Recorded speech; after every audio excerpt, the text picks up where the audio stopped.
Hey everybody, today's episode of the Magi Show, I'm going to be a guest again for the part 2 of the Silver Psyop. So I'm just setting up the show now, and Jeff's going to be calling in probably any minute now.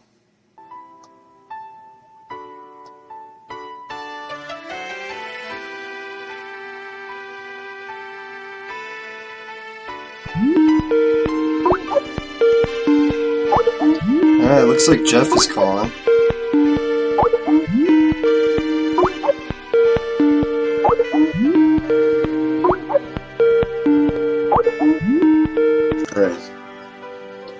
Hey Jeff, how's it going, man? Hey buddy, finally got that figured out. Sorry about that. That's no problem. I'll just turn off the music that I got going here. Okay. I'm just going to welcome everybody back to part 2 with Leland here. I know I've got a few really good positive comments, and I'm excited. I think we left off somewhere around magic mushrooms, actually. Shamanic mushrooms, I think. Yeah. And I actually just wanted to give a heads up too that I got Sylvia Ivanova coming on to talk to on Thursday. She's megalithics.org. Really awesome chick. I love Sylvia. She's going to have lots of good stuff to share with us. So anybody who wants to check that out, that'll be going before I leave for the Dominican on Friday morning. Yeah. Yeah, I'm really looking forward to hearing that show. I've watched a couple of her videos on YouTube, and man, she is doing some incredible work, right?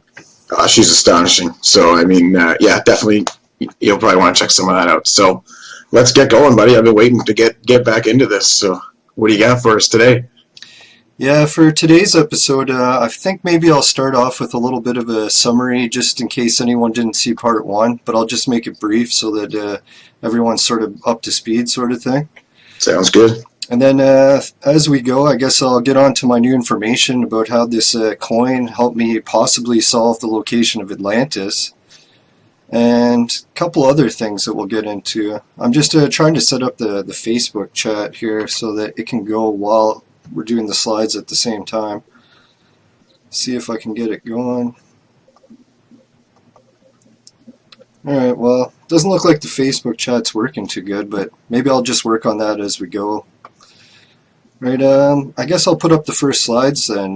Let's begin. Yeah. No, it was really wild too. I'm glad we split up the show into 2 parts, just because a lot of viewers came back with comments that related to what was going on in the show. So I guess I'll summarize some of what they gave in information also. Sounds good. Alright, here we go. The first slide will be... There it is. I'm just going to move this Facebook thing here until I can get it figured out. Alright, so I'll move myself down. Yeah, so in the first episode what we did is we covered basically what this King Solomon's Mine Tour is that I've been working on. It's not an official term, tour, so to speak, but it's just something I've been doing with people, and maybe one day it'll be an official tour. Who knows? We'll see how the information goes. Yeah. So the first thing we covered was a UFO base, the Arctic watershed, the Swastika gold mine with the possible Aryan connections to this history, the gold mine memorials related to King Solomon's gold.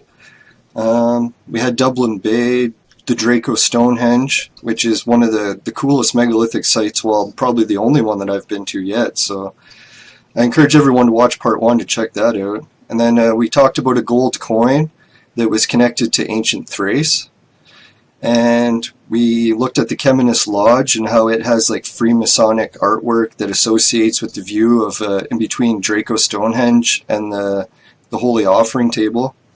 And basically where we finished off was Mount Cauldron, or Mount Keminus is where that offering table is. So that's pretty much where we left off. And I guess to get into some of the viewer feedback first, is remember how we were talking about the UFO base and how that was neat, how that it could be associated with all this? Yeah.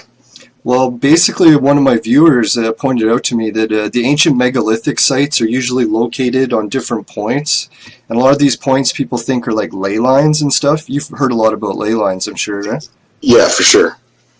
Okay, so I guess when it comes to ley lines, it's a little bit of guesswork involved. Like, there's different researchers all over the internet who've posted different pictures and grids about what ley lines look like, and no one's 100% sure, like, to agree on what the exact grid of ley lines is.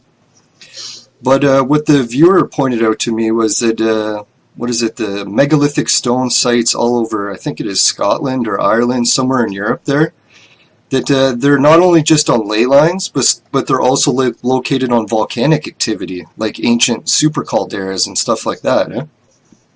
Yeah, anywhere there's seismic activity, similar kind of to this area as well, right? So I thought that's what a really good point of evidence for this theory is, because up here, the UFO base is actually built on top of a dormant super caldera also. So this whole area has had like a bunch of different volcanoes that popped up, and they must have been, I guess, millions of years old now. But yeah. So that's pretty striking that all these sites, like the Draco Stonehenge, the offering table, and all these possibly megalithic sites are located on volcanic activity.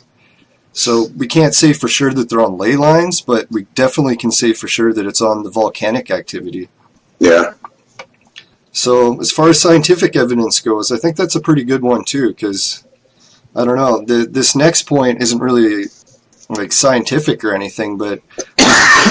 Excuse me, sorry. No problem. We covered at the beginning of the show how light beings gave me a coin that helped me research all this stuff. And then one of the viewers popped up with a really cool comment saying that we're freaking him out because that he has that same coin too. And then I got to asking him, I'm like, so where did you get this coin? Does it have anything to do with the Freemasons and whatnot? And he was saying that, where is it? He picked up the coin at the Prince Hall Freemason Lodge, about close to where he lives. And I guess that they were selling some of the stuff, like clearing out a Freemason Lodge, and he went in there buying stuff, and lo and behold, the same coin that the light beings gave me is popular in Freemason lodges. So I don't know if that's another coincidence, but it seems kind of strange to me. Yeah, definitely. All right, so it is a what's the coin mintage? Is it a Mexican centavos? Is that what it is, or is it Spanish? Here, I'll bring up the slide I got for it. Yeah, because that one's a little bit hard to see. Let's see here. The slides. Just gotta move this over. Because I mean, some of my listeners and followers are expert on coins and stuff like that. Like, I don't know a lot about different types of individual coins and whatnot, but some of these guys. Okay, cool. Yeah, maybe they can help with that. So it looks like it's a Mexican centavos, so it should be silver if it's 1964. Yeah, this is the exact coin here. Yeah, so it's got like the Mayan and then the whoever you want to call him. Yeah, but yeah, sure. so that's it's a fairly generic coin, but again, it's a symbolism, right? And then if it's in certain places, then obviously they're using it as a symbolism as well. Yeah. Just my webcam froze on me, so I'm going to reboot it. Oh, okay. I've got the chat going too on my phone, so I can see people's comments when they get in there. Oh, sick. Yeah, well, that's good. At least we'll still be able to monitor the comments. Yeah, I wasn't able to see that last time, so it's a bit better. Cool. All right, so I don't need to bother digging in these settings and trying to get that set up again. The irritating thing with Facebook is, like, when you do a chat, it's like every time you have to link it individually. It's like, I wish it worked like YouTube, where you could just link it and it would be good for good, but... Yeah, no kidding. Oh, well, I'm sure Facebook will work out something on that in the future. Yeah, I would think so. They're getting a bit better at the interactive stuff, so... Yeah. All right, here we go. Here's probably one of the coolest, well, personally to me, that I thought for the ancient offering table. Let's see here, kind of in the way. Yeah, so this ancient site, like here's a picture on the right at the top of the Mount Kemenis where the offering table is. And when I was doing research on Facebook, I found out that in Bulgaria, like ancient Thrace that we talked about on the coin before, they have a spot that looks almost identical.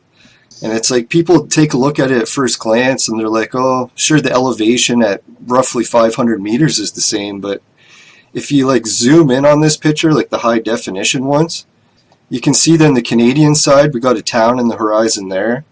And the Thrace one, we have a town in the roughly the same spot. The roads are running in on the same angles. The highway's even going across in the same direction. And just the view, like how the landscape is shaped, how there's a hill going down that way, blocking the town, hill going down that way, blocking the town. I wonder if there's a cave or an entrance, like if you got that perspective of the picture that you took of the that you also found like the ancient representation of. Yeah. Or the old pictures of. I wonder if they have a similar layout from the other way as well. You know what I mean? Like as if it was climbing to the top for their to see their god or whoever they were going up there to worship. Yeah, I talked to my friends in Bulgaria to see if they were familiar where this picture was taken. It's on the top of a place called Purikan. I'm butchering that name every time I say it, but I try. It's like, yeah, what was I going to say? Oh, yeah, yeah, I got some information on the ancient history of that, and it's not really the same type of walk to get to the top. Like Mount Kamenis, you have to climb parts, but the spot in Bulgaria there, it's a really popular tourist spot, I guess, so they have stairs built all the way to the top and everything, so... Oh, nice. Yeah, so you don't actually have to climb. Like, there's definitely spots that are going to be different between the two sites, but there's surely a lot that they got in common as well. Mm-hmm. Yeah, and then the main thing that they got in common, too, is that site in Bulgaria has a Stonehenge that's located about 40 kilometers away. And I was like, man, isn't that wild that the Canadian offering table has a Stonehenge about 14 kilometers away?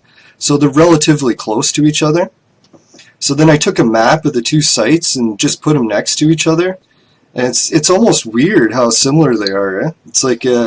Here you got this spot in Bulgaria that's like a landmass shaped like that with an island in the center. And here we've got another one that's the same. So I don't know if maybe the ancients, like when they traveled all the way from Bulgaria or ancient Thrace, that they wanted to pick a spot that looks similar to a home sort of thing, right?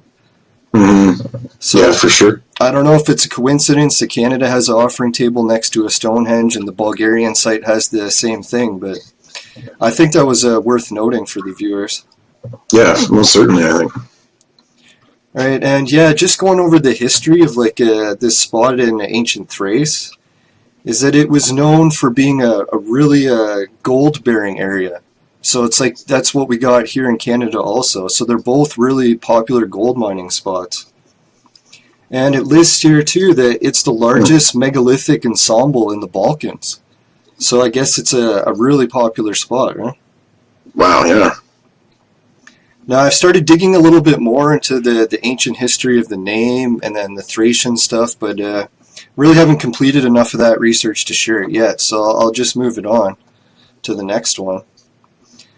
Yeah, and I was wondering too, it's like these two sites, like here in Canada and ancient Thrace, if they were trading gold back and forth with each other, it's like, do we have any evidence of that in historical records and what happened to this ancient gold mine that the Thrace people had? And then I found out that the Thrace people were targeted because they had so much gold and they got wiped out for it. So there's basically what happened to the gold trade that was going on, I think.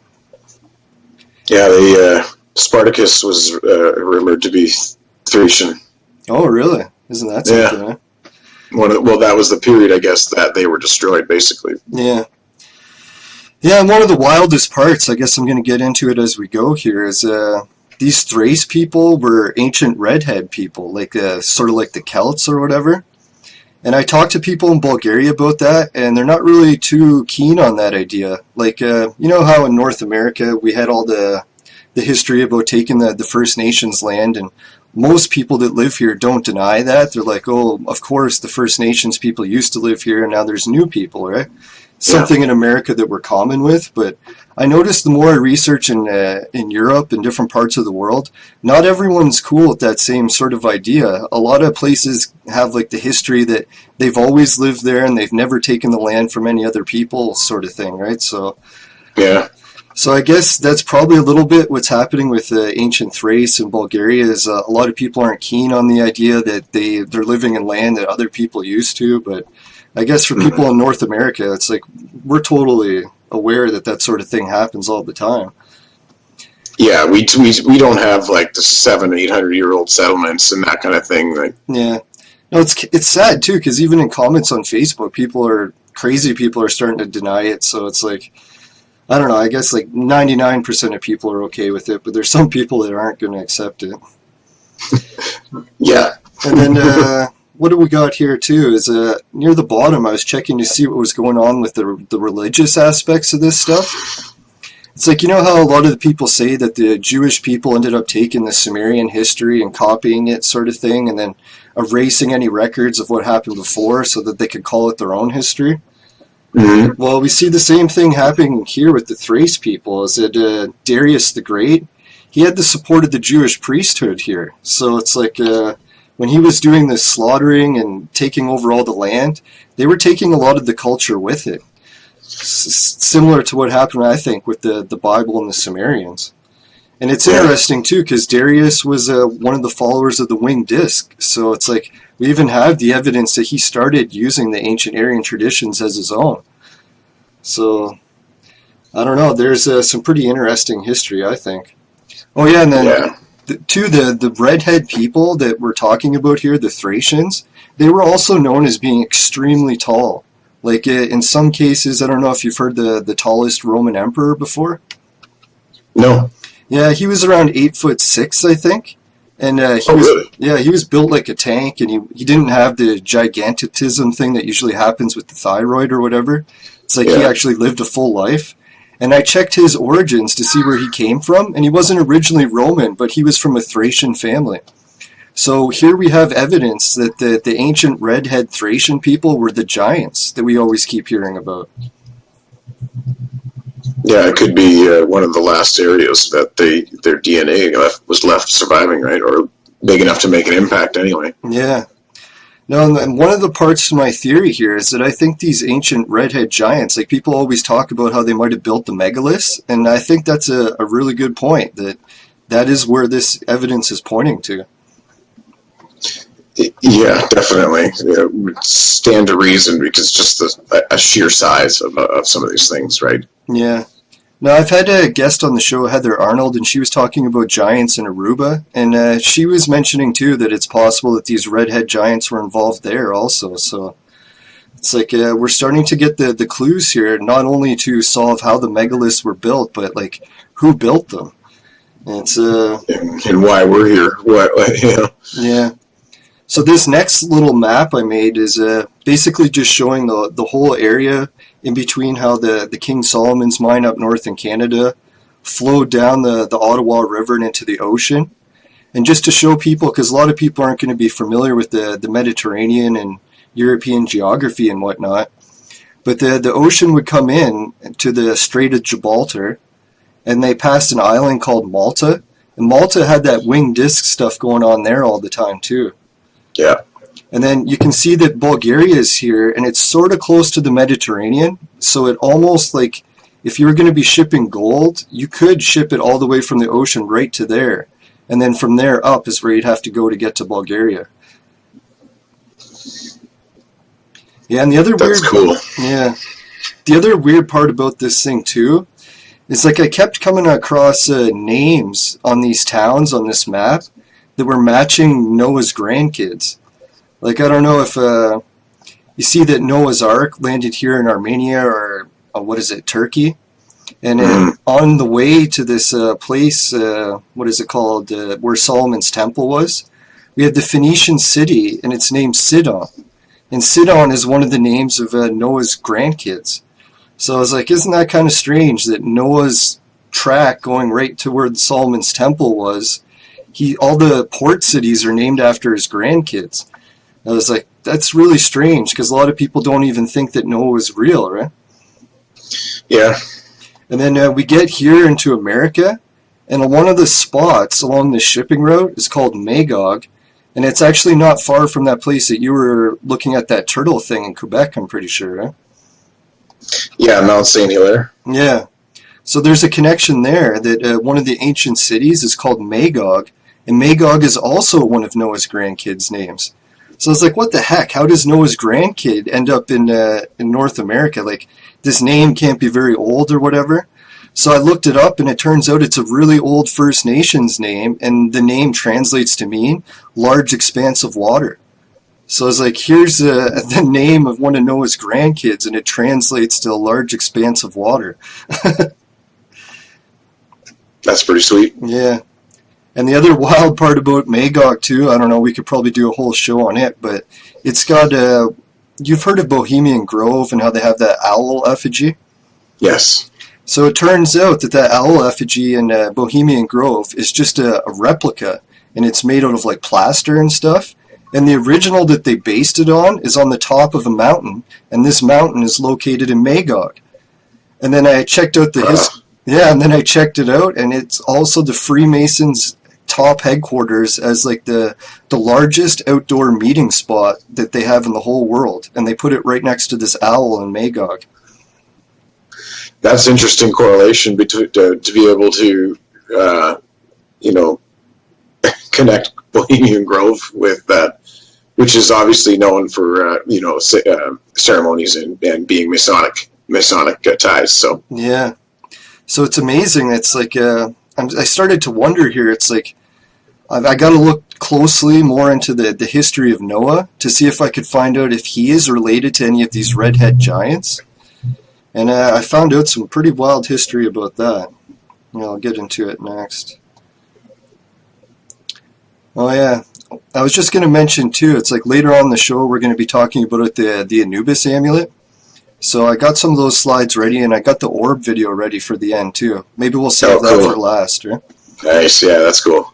Yeah, so basically what this slide here is showing that I do radio programs on 98.5 CKWR, and I talk about all these ancient mystery stuff like King Solomon's Mine and the Anubis amulet and that sort of thing. And when I was doing that show, what happened was one of the hosts asked me, he's like, this is really cool that the Phoenicians or the ancient Thracians could have been using boats and shipping the gold back and forth. But, like, just how old is this trade network going? Like, he's like, are you sure it's the Phoenicians that were the first, or was there ancestors of the Phoenicians that were also here first, right? So that got me thinking. I was like, man, I should really check just to see how far back I can trace this. And I started thinking about offering tables, and I'm like, what's the oldest offering table story that you can think of in history? Yeah, and it turns out that the oldest one I could find is the story of Cain and Abel. I don't know if you've read the story of Cain and Abel recently, or maybe I should do a bit of a review. I would say review it. I'm aware that Cain murdered his brother. Yeah, and went on to settle the whole civilization. Yeah. So basically, what happened is, Cain and Abel were fighting, and what they were fighting over was an offering table. And what happened was Abel was using a sacrifice of animals to attract God, and Cain was going with a more shamanic approach where he was using plants, or like maybe mushrooms like I was showing earlier in the slides. But what happened was I guess Abel's sacrifice, when he killed the animals, it actually attracted God into the physical realm. Whereas when Cain was usually doing it, he was only getting a reaction like in the shamanic plane, like in visions and stuff. So he was really jealous over his brother having a way better success at contacting God. So he ended up killing him. And what happened was, see if I can, I got it. So part of the curse that Cain got after he was killed his brother, is God, like, he wanted to punish him, but since he was one of the only people left, he wanted to make sure that he could still survive. So what he did is he cursed him, and part of his curse was that he was able to build giant stone cities, like sort of like megaliths. And the reason is that he had to attract food, because any time that he tried to grow plants, the second half of his curse was plants would never grow for him. So he couldn't grow his own food, and he was basically screwed, right? So what happened was Cain's curse or gift from God is he was able to start building megaliths to attract people. So people would come to these giant cities he was building out of stone, and they would bring him food. So I was like, man, that's pretty wild that a lot of people... Makes me kind of wonder if Cain and Abel are maybe they were part of that race. Maybe they were the Anunnaki or whatever you want to call them, and like Yahweh. Yeah. Maybe they're all just different, playing their own part in a bigger picture. Yeah, it's like a lot of people talk about, like I mentioned before, the Sumerian stuff being based on the Bible, but the way this is looking, it almost appears that the Sumerians were Adam and Eve. Like, Adam and Eve weren't the first people on the planet like people talk about, but they were actually the first Sumerian people. Yeah, a lot of information now is lending to say that it was those ancients that did breed with the first versions of humans, and that's kind of how they set their dynasties up. And that also that these were the weaker versions of their race, and that they were being punished. Yeah, it's an interesting idea. But I put just like the map of where the Bulgaria Stonehenge and offering table was, and I put the Canadian version on a map. And then I started to notice like the Mesopotamian symbology built right into the planet. Like Iceland and Greenland are almost lined up like the two pillars in between them. I know they don't match very well on this map, but if it's on a globe, I think it would actually fit a lot better. And the way the two sites are set up too, they're inverted. Sort of like you see on this little tablet here. It's like one guy's standing here, but then the mirror image or the inverted image is on the other side. We see that here too, where it goes offering table, Stonehenge. And the other side it goes Stonehenge offering table. So it's inverted. I was like, holy, could it be that these ancient tablets that we keep seeing, the two guys on either side of the sacred tree, was actually telling the story of Cain and Abel, just the Mesopotamian version? Yeah, it's possible. Yeah, so I was thinking there's no way in heck that this is going to be possible, that Cain actually came all the way over to Canada as his banishment to Nod, because like the Bible says that he got banished really far away and that he was wandering. So it's like, okay, in order for us to check if this really was where Cain was here in North America, we have to find a city called Enoch, because the Bible talks that when he got banished, one of the first things he did is he built a giant city and he named it after his son Enoch. And then I was like, okay, we'll just check over America and find no cities called Enoch that are ancient. And case solved, it's not the case, right? But lo and behold, when I checked it up, it turns out that the Aztec legend talks about a hero that wandered from way far up north, and he ended up building a city, and it was called Tenochtitlan. And I don't know if anyone's familiar with the language, but they usually put that T in Titlan at the beginning and end of a lot of words, so it's like, here we go. Here's the evidence that shows that Enoch was actually the city in South America. Yeah. Well, and they also know that they've discovered now that all that blue, I can't remember the name of it, what the element is, but the blue clay or whatever that they used a lot of as well is actually found in Georgia. That was the closest site. Wow. So we know for sure now that the southern and northern natives were well aware and trading with one another. Yeah.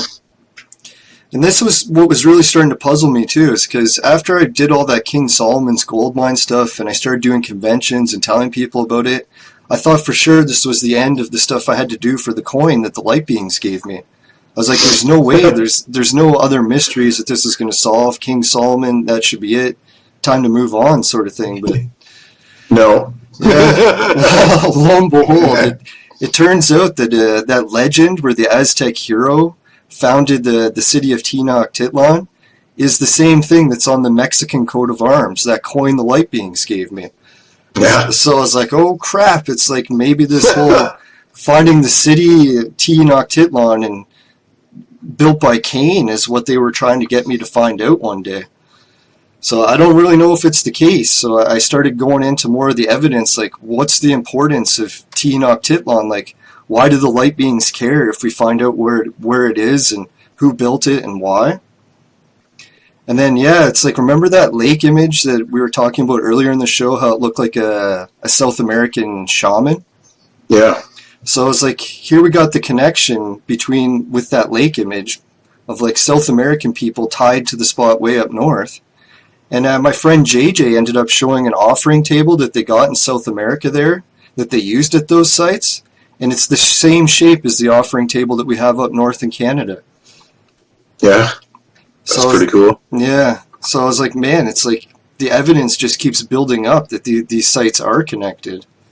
And then I checked out the Aztec calendar. Most people knew it as the Mayan calendar back in like the 2012 times and stuff. Yeah. But it's actually like I think officially it's called the Aztec Sunstone. Yeah. But anyways, I was meditating while like looking in the general direction of this thing one day, and I noticed that offering table shape is involved in its design, that stargazing images are incorporated into its design, and that it even has a winged disc symbology incorporated into it as well. And that the winged disc version is the same ones that the Phoenicians used on Malta. So yeah, and then I had another guest on the Magi show who was talking about these this face here at the bottom. It's actually inside of a serpent that's called the Markara, I think it is. I'll have to go back into the archive and get the exact pronunciation of that, but it's like we see the two inverted heads that we usually see on the Sumerian stuff, or Mesopotamian, right? Yeah.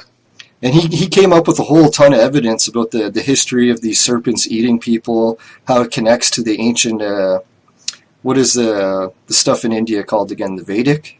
Yes. Yeah, so it has a lot of connections to that. I was like, what the heck do the Aztecs and the Vedics and Cain and all this have in common? Mm-hmm. So I started digging a little bit more. And I found out that the Aztec name is basically people from Aztlan. And Aztlan is known as the place of whiteness, or the place of seven caves. And a lot of researchers tried to link this back to Mesopotamia. But the problem is a lot of the early researchers believed that Mesopotamia didn't have any ancient Aryans, which turns out to be the case that we found out later in history. Like just a couple of years ago, we learned that it was the case with DNA testing.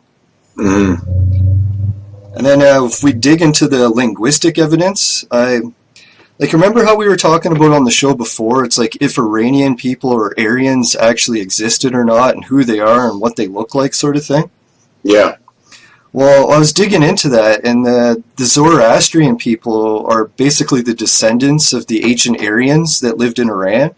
So it's like they're basically saying that they're the bloodline of Aryans, and it's white people. And I was like, well, isn't that weird? Like, we don't see many people in Iran that are white, basically, right? And what they were telling me is that over the time, like through colonization and stuff, even their bloodlines aren't pure Aryan anymore. It's like they've bred with other people all over the place, right? So even though they're trying to preserve the ancient Aryan history of white people, technically these Aryans aren't even white anymore, or not pure, or whatever you want to call it, I guess.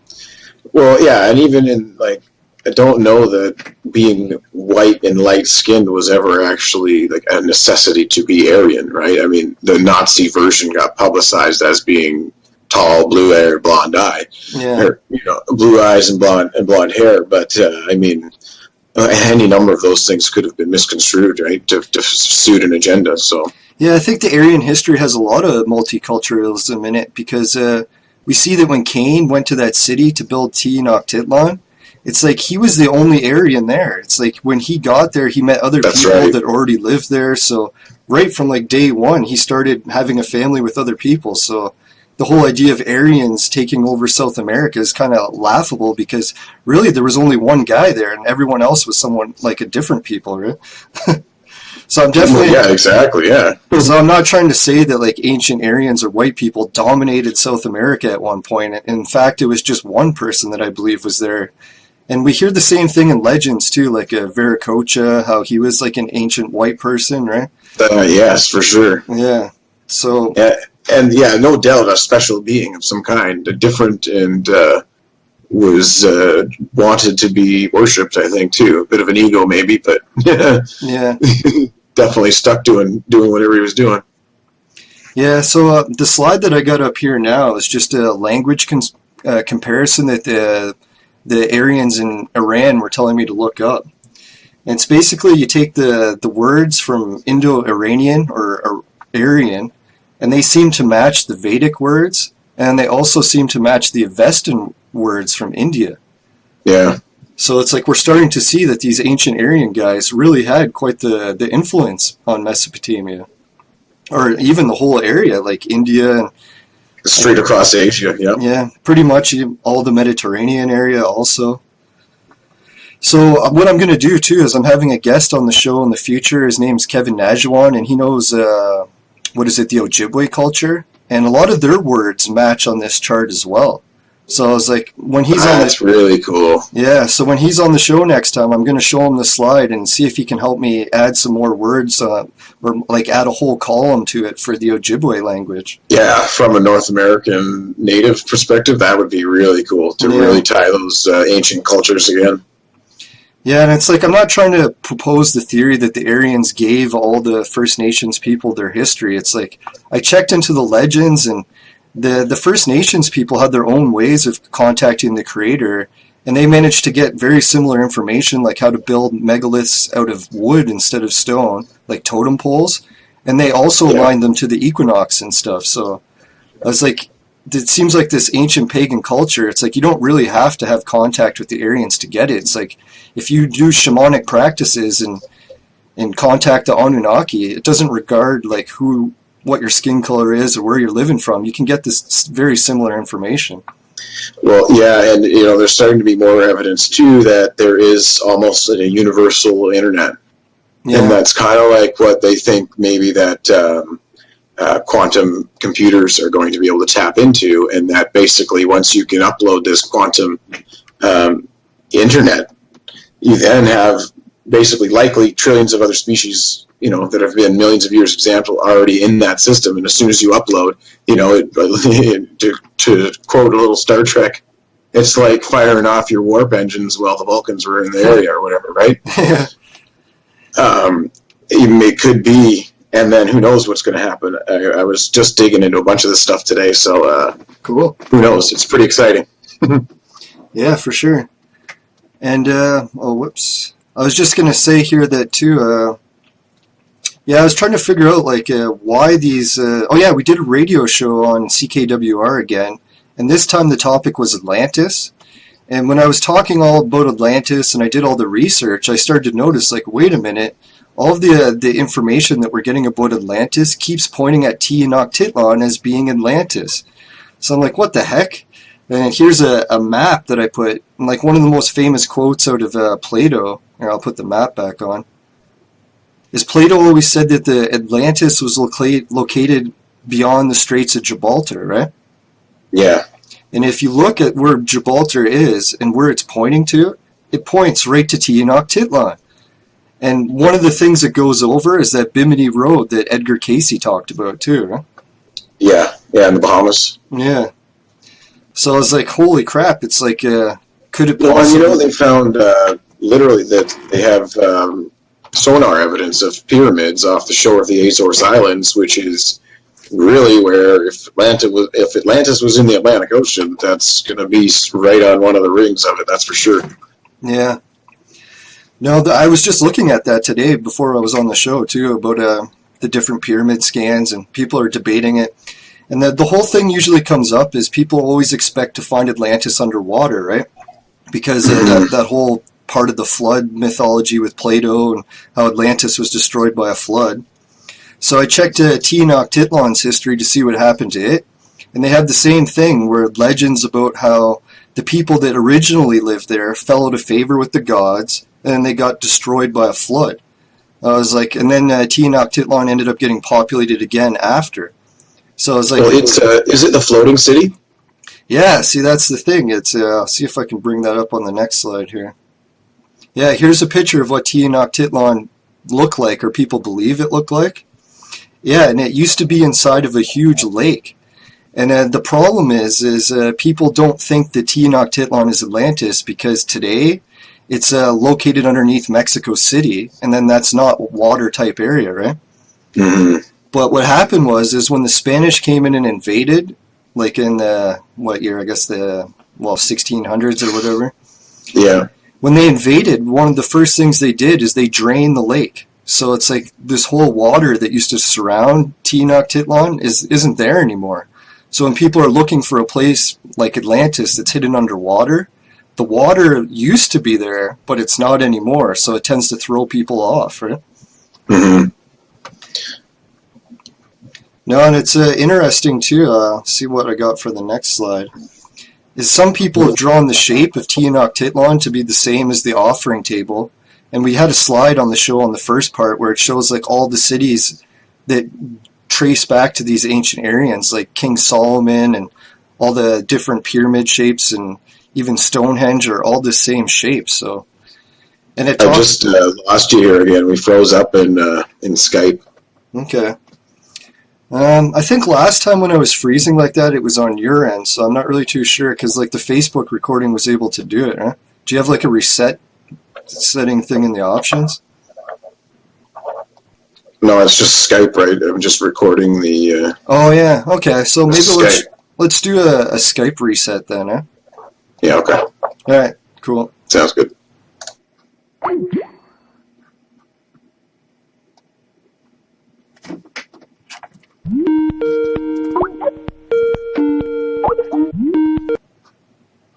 There we go. Did that work? Or? Yeah, that's all better again. That's really weird how it did, because that's how we had to end last time. Yeah. No, sometimes I wonder once you get into the controversial topics, all of a sudden Skype starts acting up. I swear it is. Today earlier, like I said, I was looking into some really interesting stuff, Antarctica-wise and everything, and I had to reboot my computer 3 separate times. Oh, no kidding. Yeah, but I mean, it's weird that stuff just happens to go off like that. Yeah. Now, I was just going to mention, too, that this city, Tenochtitlan, the main reason I think it's Atlantis is because it was such a huge city. Like, it was considered the biggest city in the world at one point, where it had over 200,000 people living in it, right? Yep, for sure. So, really, all the evidence seems to be pointing there. And I was like, how come no one in like, all these researchers over the years never came to this conclusion before? And then, lo and behold, I found out that the Nazis did. So it's like, that's why people aren't talking about this theory too much, is that whole Nazi propaganda thing again. Mm-hmm. They've been basically telling people that Atlantis is underneath Mexico for, over 50 years, and no one listens to them. Well, rightfully so, I guess, with everything that happened. Like, who wants to be involved with the Nazi researcher? Well, yeah, it's tough, but I mean, they didn't have any problems with letting those same Nazi researchers develop all the weapons and rockets of the United States use today, so... Like Werner von Braun. Hypocrisy runs wild. Yeah, Operation Paperclip, how Werner von Braun ended up coming over, building all of the rockets for the Apollo program. That's right. Yeah, and even to this day, they're still trying to replicate rockets that can do it, and they can't, right? Isn't that ironic? I mean, yeah, it's pretty wild. Can we take a 20-minute break and then get going again here? I just got to put my son to bed. Yeah, sure, that's no problem, and I'll get me ready to catch my breath and stuff. Sounds good. All right, I'll be back in a... Did you want me to... Yeah, I guess I'll just leave the show running, and you can call back, and I'll add a few more points to my viewers while you're gone. Okay, perfect. All Thanks, right. buddy. I'll talk to you in a few minutes. All right, cool. Bye.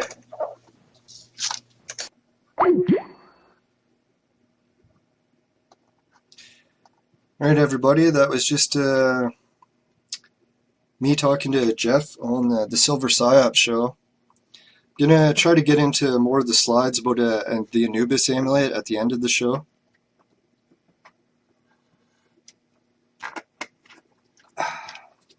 Yeah, I guess maybe I'll open up the Facebook chat too and see if anyone's got any questions they want to answer while Jeff's just putting his kid to bed.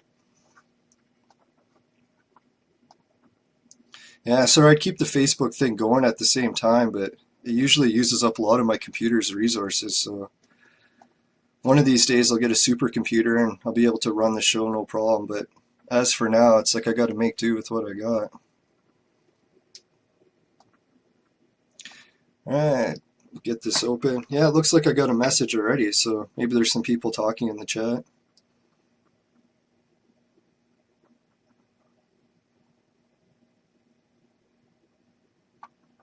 Oh yeah, there's David talking about the coin that he shared for the show. Say thanks, David.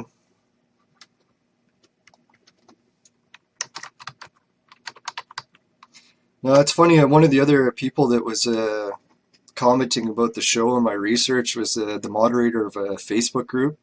I didn't get permission to share what he said, so I didn't take a clip of it or anything. But he was going on about how he's been researching this for over 10 years, and he came to the same conclusions, but no one's listening to him. So it's nice to hear that some other people have reached the same conclusions, and not saying they're right or anything, but it's definitely a theory that I think should at least be considered. Let's see what else we got. Nikki was posting a comment about how red-haired giant skeletons found in caves in the same area as the tattooed rock, and oh my god, in New Zealand. Yeah, it's like a... Yeah, that's amazing. I just got to put a comment here about that. Now, I've been trying to get a guest on the show from New Zealand. It seems like a lot of people are really into researching and about the Phoenicians and these redhead giants there, but everyone's really nervous about talking about it. I don't know if there's some political stuff going on in the climate in New Zealand, but if Nikki or if you know anyone who wants to come on the show and talk about this, or if you do, that'd be awesome.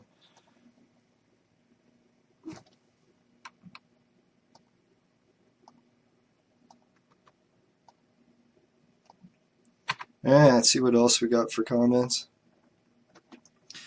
Yeah, sorry everyone, when I'm logged in on my writer's name, I can't actually comment underneath your name.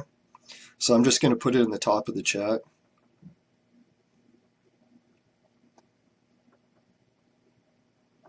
Yeah, I really appreciate all the comments on the first part of this video too. It seems like the Facebook is really successful with getting some interaction.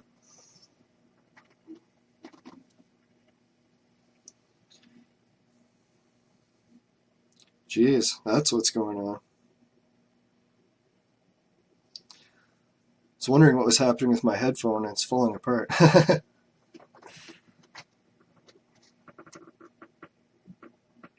Alright, I guess maybe while we're doing this too, I'll try to get the chat going on the screen so we can have chat showing up while we talk.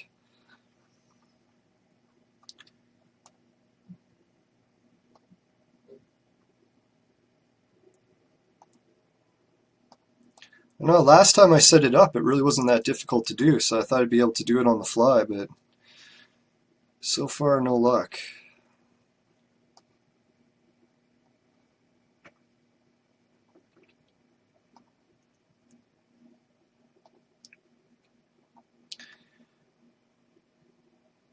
Yeah, and if anyone wants to share this video, please go right ahead.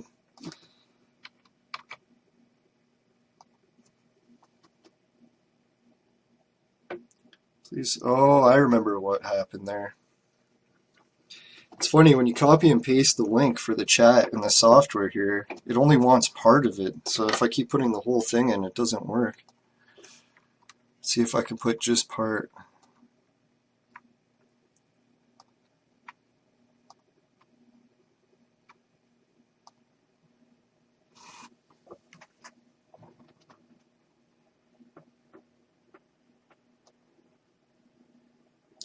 Alright, I put in the new address. Let's see if the chat connects now. Still nothing.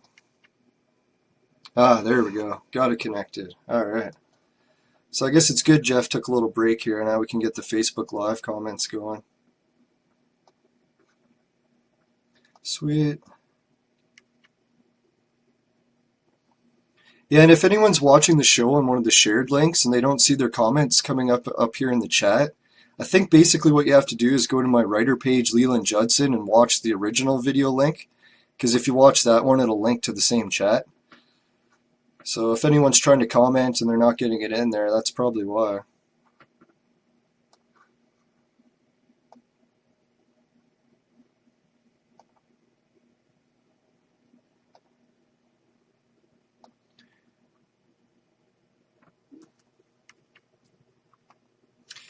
Yeah, so I hope everyone's liking the episode so far. Basically what we're covering is King Solomon's Lost Gold Mine, the location of Atlantis, who built the ancient megaliths, who are the ancient red-haired people we're going to get into next, and how they connect to Noah. And basically the history of this cover-up and why I think that the light beings gave me the coin to start telling everyone this ancient history.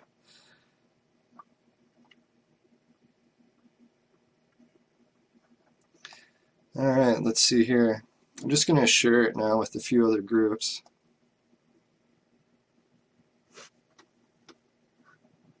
Let's make sure I still got Skype open in case Jeff's calling. Yeah, it's still open. Yeah, and if anyone has got an idea of a group that I should share it in, just let me know. I'll do it while I'm doing these shares. Friend Daniel's got a really cool Ancient Connections group, so I'm going to share it in his. He gave me permission to share it. Oh yeah, I guess I should share it on my own page. That's a good idea.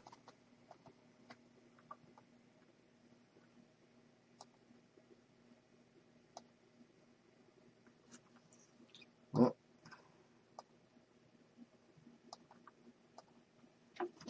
Yeah, just wondering too, has anyone else checked out the videos on Jeff's channel yet? He's got some really good ones. Looking forward to that guest he's got coming on next. It's as far as megalith research goes, I'm still a noob at it, and I'm just learning about it, so I can hardly wait for that show.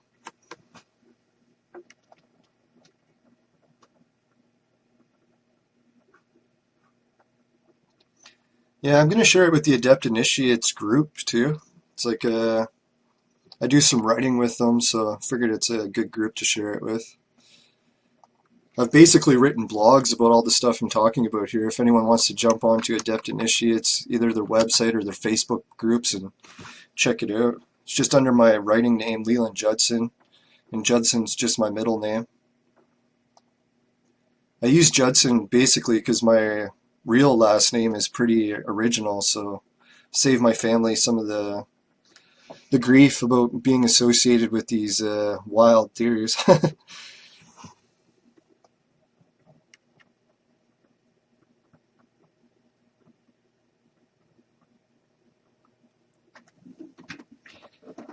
No, it's funny too. When David gave me that coin and told me the Freemason connections, I was wondering, like, a lot of these Freemasons I talked to that were low-level ones kept telling me that my research was wrong, but every once in a while I'd get a message from someone like really high up in the Freemasonry, and they liked my research, and I always wondered why. And I was like, maybe when they found out I got that coin from the light beings, that gave a little bit of credibility to me in the eyes of the Freemasons, because they already knew about what that coin was all about, basically giving the history of Cain and how he built Atlantis. And it makes sense when you think about it too. It's like, here Freemasons have been claiming for so long that they had all these answers to ancient mysteries that were really wild, and it's like, well, heck, if they knew where Atlantis was, that's a pretty wild one, right?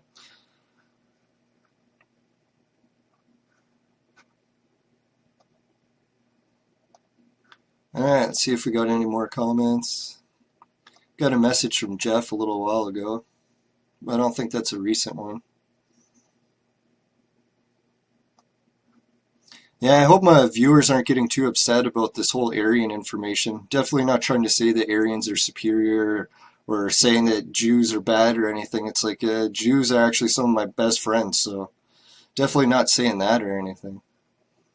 Yeah, and if anyone's thinking about sharing my research and supporting those ideas, please don't. It's like I don't want to get associated with that kind of stuff. It's already difficult enough researching this history without all that extra.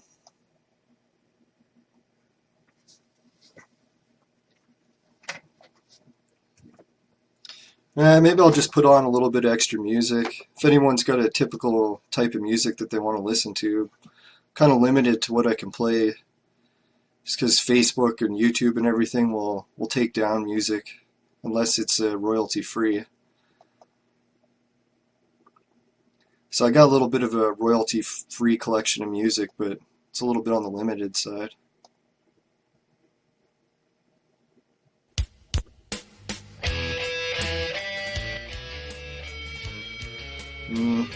Not sure I like that song too much.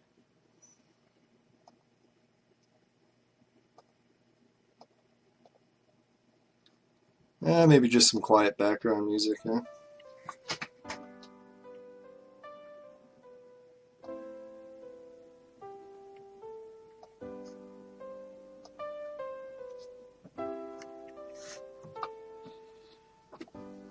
Alright, so I think when we're ready to start the slides now, I'll be able to have the viewer chat going at the same time. Let's just do a test and see if it works.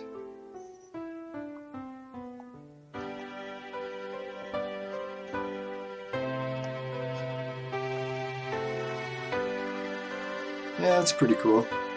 I don't know, it does take up a lot of room on the screen, though.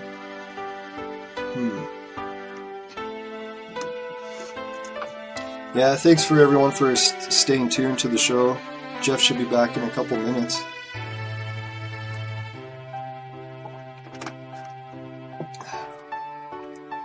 Yeah, I'm sorry if I'm speeding a little bit on this talking too. It's I've got another radio show planned for later tonight. I have to leave at 9 o'clock Eastern so that I can walk to the radio station. Takes me a good hour to walk there. Alright, the music's coming in a bit loud.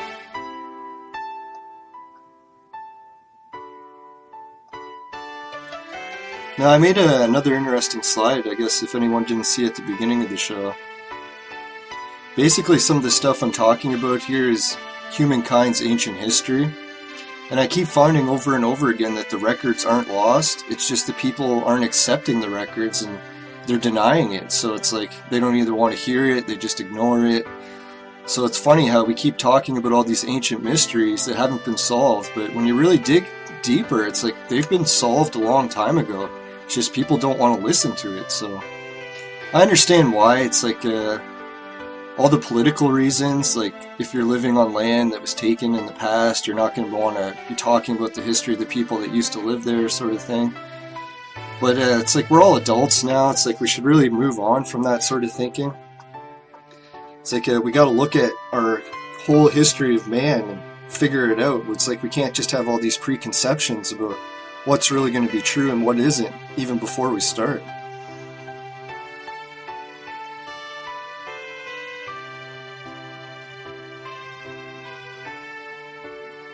Oh yeah, David was talking in the chat here about the magic mirrors. Guess I could go back into that part of the slides in case anyone didn't see it from the previous episode. Encourage everyone to jump into the archive on Leland Judson on YouTube. You can watch it on there. It's all set up pretty easily to just click and watch it.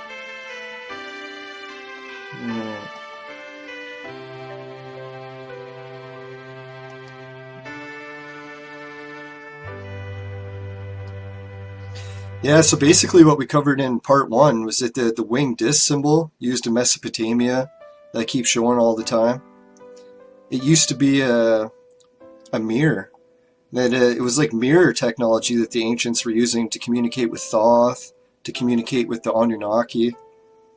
You can see here that the Assyrian version, he's carrying shamanic plants too. So it's like a clue that shamans were involved using these mirrors. It's like they always say that in the ancient times the shamans were really the scientists.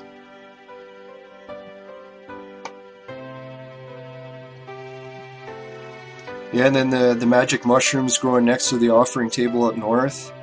I think that's not a coincidence. Especially when they bloom in the dog days of summer to connect to the star Sirius.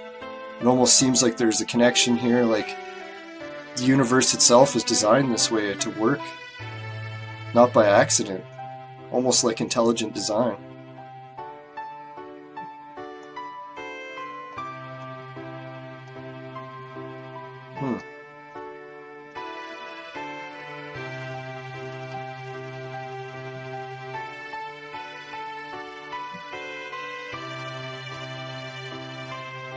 Yeah, and here's a recap too of what the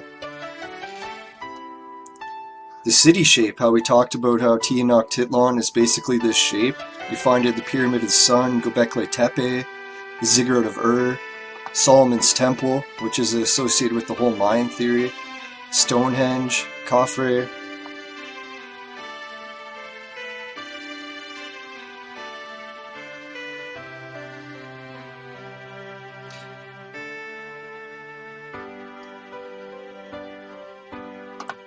Yeah, looks like we've got a couple more comments in the chat. I'll check those out.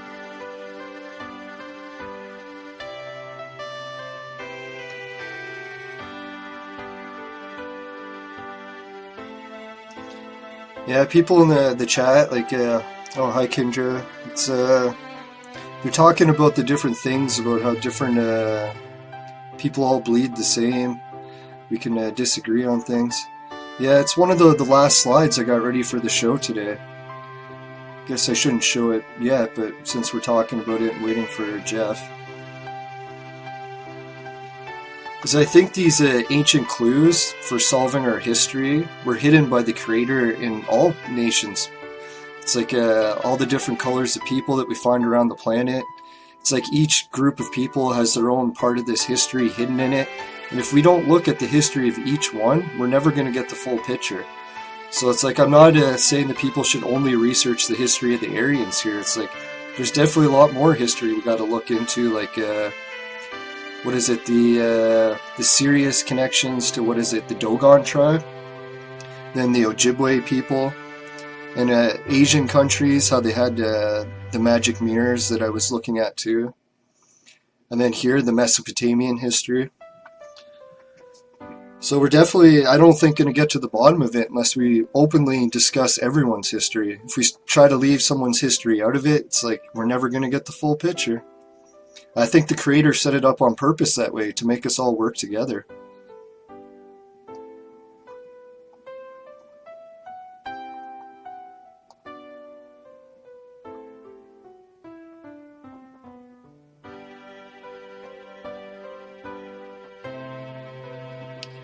Yeah, this is pretty awesome. Thanks everyone for tuning into the show. This is maybe one of the most viewers we've had yet on Facebook. Who knows if any of these theories turn out to be true. We'll see a lot more shows like this talking about that Atlantis was solved.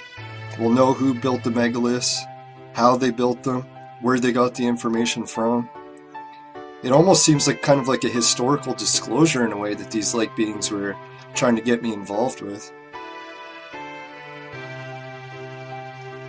Yeah, I'm definitely not trying to say that my theories are the only theories too. It's like if anyone else has ideas about what this could be, and if I'm right or wrong on points, please don't hesitate to tell me about it. Like, every time someone tells me I'm wrong about something, I always look it up and end up finding more information that I was glad that they shared. So definitely appreciate even the negative comments about saying that I might be wrong.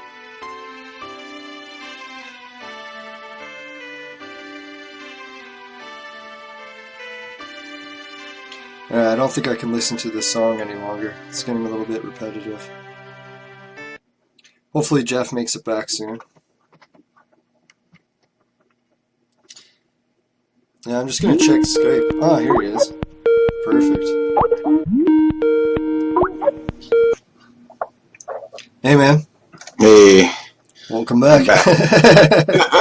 Thank you so much. All right, so where we leave off? Yeah, I was just talking to the viewers of the show here about some of the other stuff coming up, so I'll just have to bring up the slide where we left off. Which one was it? Oh yeah, we were just about to talk about Viracocha. And it's like Viracocha is like considered one of the ancient gods or whatever from South America. And he's described as being a white person. And everyone thought that was weird that there would be a white bearded person in South America back then. But the theory that I'm going on here is that there was very few, like only a couple red-haired people or these red-haired giants that were there. There wasn't a giant, like a huge population of them. And we even see that too. It's like, have you ever seen where the mummies in South America come up? Every once in a while they'll find one with like a elongated skull and red hair. And they say that they're very different from all the other people that are in the area. So they're almost like singled out to be royalty or whatever. Chachapoyu, I think. Chachapoyu. Yeah. Mummies. Alright, so I did manage to get the Facebook chat linked while you were gone too. So now we can see the comments on the screen. Oh, cool. And the other thing is now my webcam froze, so I'm just going to correct that quick. No, I'm so glad I found a way to reset the webcam without having to restart the stream. That's good. Yeah, I just switch it to another feed and then switch it back, and then it works. Alright, I'm back. There we go. Alright, so have you ever noticed, like, Richard Casaro does a lot of awesome work in this, where these guys from, like, ancient times are holding on to the two outstretched rods? Yeah. So, are you familiar with that, what that symbology means, or? No, I'm not familiar with that at all, actually. All right, cool. Other than the images, I mean, I recognize the images. Yeah. No, there's some really neat Freemason work. How they talk about how that guy holding his outstretched arms is actually this symbol here in the middle. And then that's, whoops, there it is. It's basically the constellation of Orion. And then the point of this is that Orion's belt, these 3 stars, point right to Sirius. And Sirius is the star that we have to do all this stargazing with for the Magi stuff, right? And some people weren't sure that that's really the case, but you can look even on King Tut's throne. It's like he has his leg bent in the exact same way when he's holding these, right? So I don't know if that's really a coincidence, but to me, I think that there's a connection there. Yeah, and then each one of these cultures, it's like interesting that even the old pagans in like Europe, they were all into this stuff too. And then if you go by the Table of Nations, have you ever heard of that book before? The Table of Nations? Yeah. No. It's basically an old pagan text, like from the Celts and their ancient history and stuff. And they talk about how all the nations can trace back to Noah. And then they list all the bloodlines in the order of who connects to who. And it was like laughed at for generations. The church made fun of it. And basically what they were saying is that all these ancient Aryan people or European people trace back to the Aryans or the Anunnaki. And we got some of the cases here of like the Anunnaki, the Sumerians, the Canaanites, the Phoenicians, the people from Denmark, Siberia, England. So we definitely see the evidence that this Aryan history was pretty much like a global thing at one point. Yeah, definitely. And then I started digging a little deeper. This was, I think, it was just yesterday that I got the information for this slide. Like I was trying to say that Cain and Abel could possibly be from the Bulgarian area, just because it's like the up north of the Holy Land. So there's a researcher in Bulgaria who's been looking at cave art, like ancient drawings inside of caves. And it turns out that the Bulgarian cave art is about some of the oldest examples we see of the holding the 2 arms out like this for the Sirius imagery. Mm-hmm. So if Cain and Abel really were in that Bulgaria area, we should be finding the cave art. And lo and behold, just yesterday, I got help finding the cave art that matches it. And then this symbol here, like the I, Y, and the I, it's, I guess, a Bulgarian word. And they weren't even 100% sure on what the origins of this word were. And I looked it up, and some academics pointed that it could be the sun, but the sun was still like an iffy thing. They weren't sure. So I think it really wasn't the sun. It was the symbology of the Sirius star. No, and people are going to laugh too, like this ancient idea in Bulgaria, but it was just, I think last year, a scientific paper came out, and some of the oldest human remains in the world have been found in Bulgaria. So there's definitely some ancient history going on there. Well, it's right in the sweet spot. I mean, it's close to Turkey and the Mediterranean, right? Like you said, that whole region's full of them. Yeah. No, and then I checked out the bloodline maps, like just looking at where Cain and Abel fit into it. And you can see here on the side where it goes from Cain to Enoch and to Tubal-Cain. And Tubal-Cain was one of the most prominent people in Freemasonry. Like, he's often, his name is the password that gets you into lodges. Oh, yeah. And then it looks like Tubal-Cain, when Tenochtitlan was going to be destroyed, he managed to escape, made it all the way back to the Mediterranean, and he managed to sneak his way on the Ark with Noah. And if anyone thinks that's a funny idea, just look into some Freemason books, and you'll find them writing about that all the time. And do you remember that movie Noah that came out just like, a few years ago? Was it Russell Crowe was the star of it, I think? Yeah, Russell Crowe, yeah. Yeah. I never saw that one. Okay, well, just a spoiler alert, but Tubal-Cain in that movie, they showed him doing that, where he snuck onto the Ark and managed to make his way.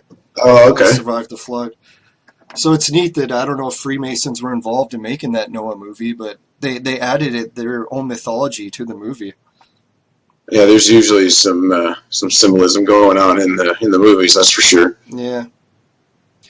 No, and then here's that pagan history I was talking about, where just talking about how like the ancient Europeans used to trace all the way back to Noah, and it's got Magog on here, and Magog was that city that we found in Canada, the port city.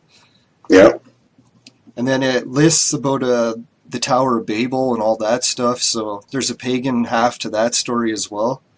The pagan version of the Tower of Babel is kind of funny too, because they don't say that the gold or the tower got destroyed because God was angry at them. But what actually happened, well, according to them, was that the new tribes, like the new Israel people, they wanted all the gold, and the Tower of Babel was like the Fort Knox of the time. So when the tower got destroyed, we're looking at the biggest gold heist in history.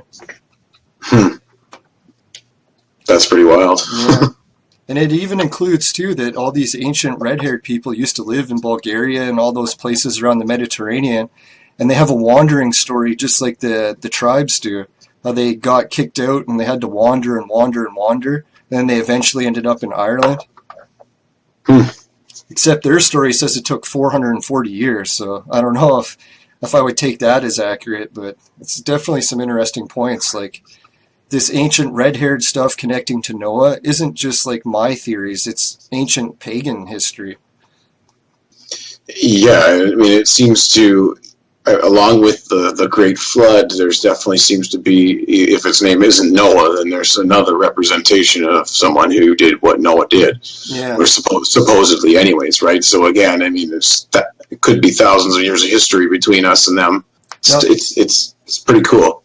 No, I'm definitely open to that. Like Gerald Clark, he's an awesome researcher when it comes to the Anunnaki and stuff, and he talks about how Noah had multiple names. So when we're calling him Noah, it might not match for what another culture might have called him. Yeah, for sure. Yeah. So here was the big kicker. It's like everyone was making fun of that Table of Nations history and that ancient Europeans really had no connection to Noah. Well, it was DNA tests done on the Phoenicians that was completed in 2016. So that was just 2 years ago. And lo and behold, when they got the test results back, it came back as European ancestry. Mm-hmm. And what was the other thing? It tells the Halo group that they're connected to. Oh, and then it also lists here that they're finding these Phoenicians in Lebanon, but it also spread across the entire Mediterranean, even the Spanish cities. So basically Portugal, Spain, and all that stuff used to be the red-haired giants too. Yep. So yeah, that's really fascinating, right? The DNA, all these things are starting to really put us at a global civilization at some point. No, if it wasn't for this DNA test, I think I would have never brought it up, because everyone kept saying, like, when you look it up on Wikipedia, scientists that wrote that the Canaanites and the Phoenicians connected to Europeans, their work got all thrown in the trash because it was considered Nazi-type material. So it's like we're starting to find out like what happened to this history. It's like we can see where it went wrong and where we started to lose it. Right? Yeah, and why did we all of a sudden have to be forced to ignore this stuff because it was associated with the Nazis? It seems awfully convenient to say, oh, you know, it's pretty easy to throw that theory out. Well, it was the Nazis did it, so it's bullshit. Well, it's a tough situation. It's like I can understand both sides to the coin on that, I guess. But here's a linguistic evidence. There's some scholars that were telling me that there's theories that all the languages on this chart trace back to Phoenicia, and that Phoenicians trace back to the Canaanites, and the Canaanites were the guys that were Noah's grandkids, and they could also read cuneiform. So here we have the missing link between Phoenician and the Sumerians.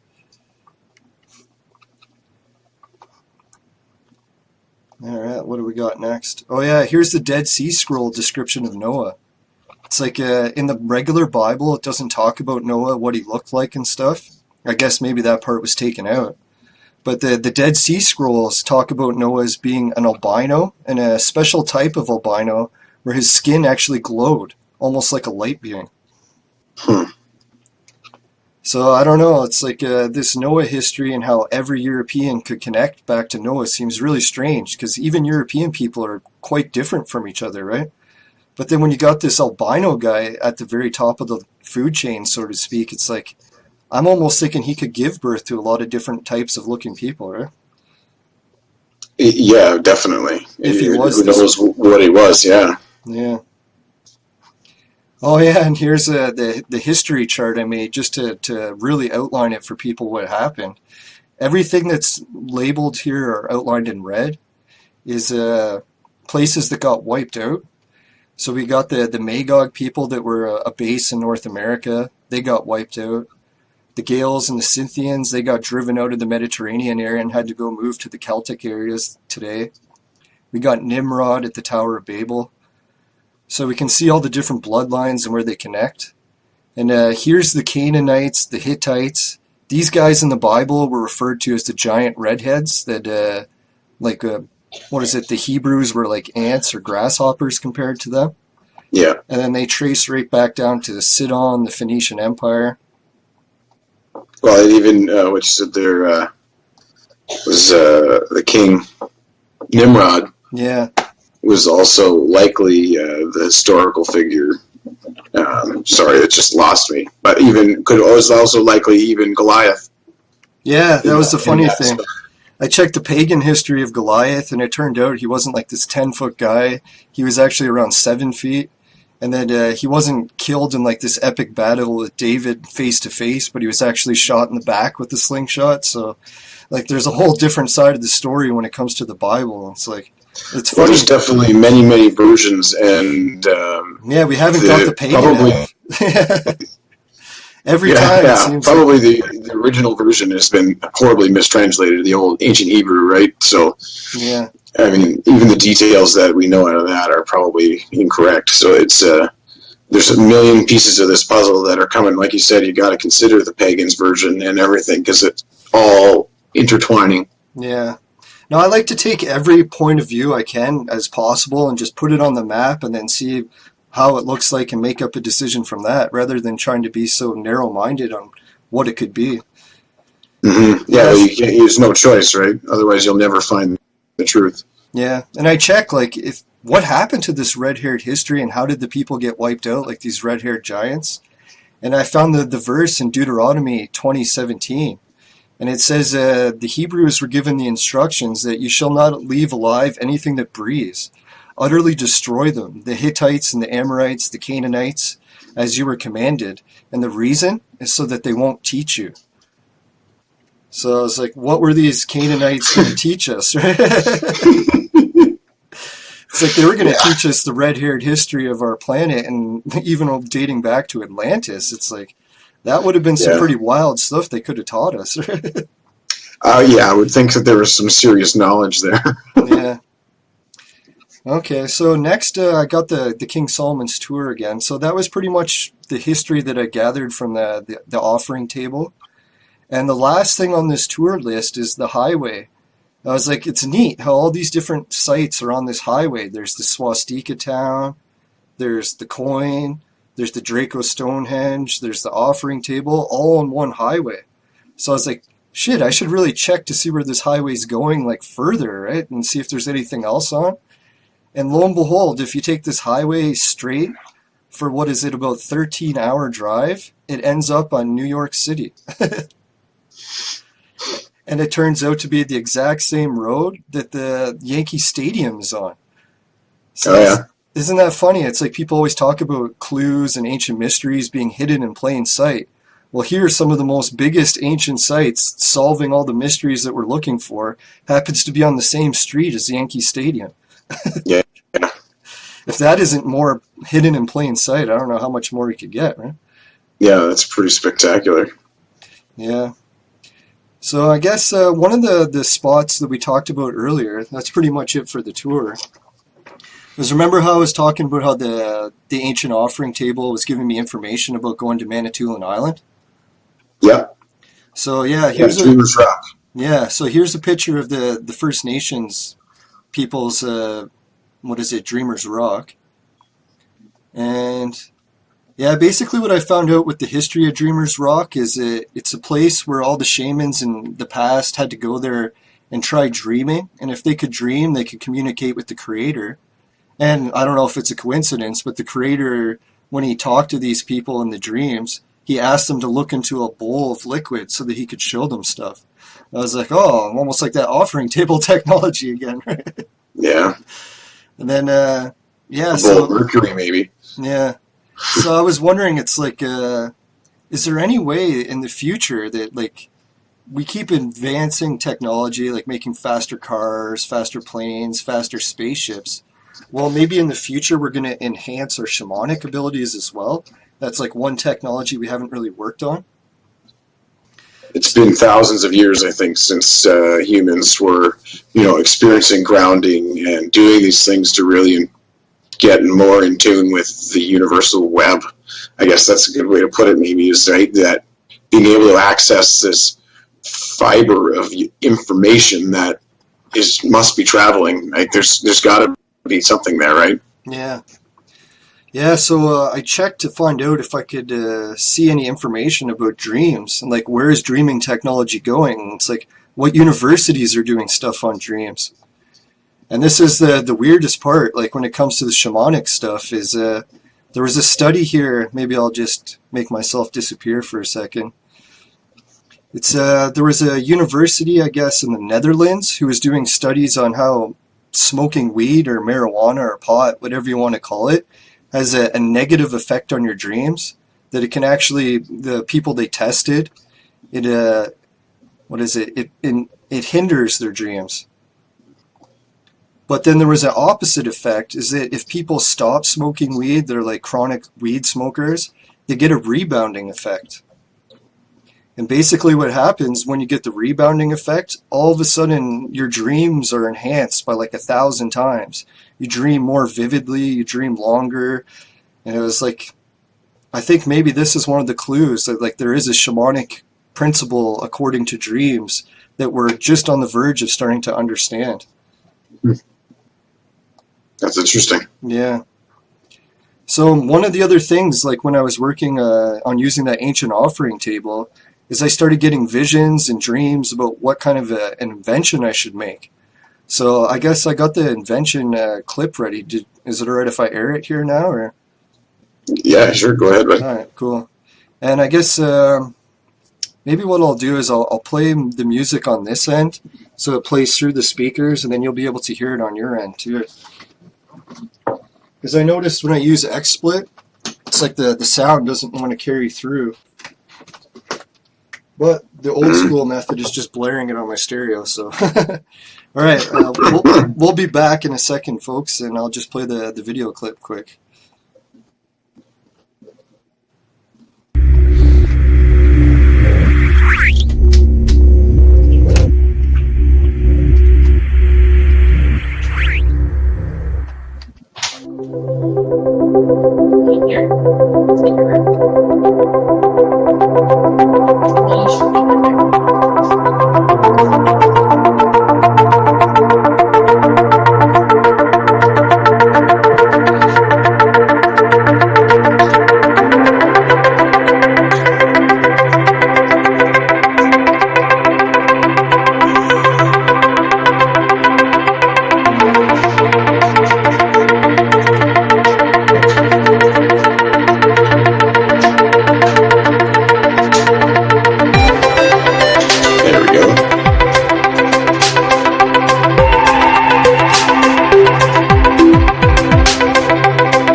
Alright, we're back.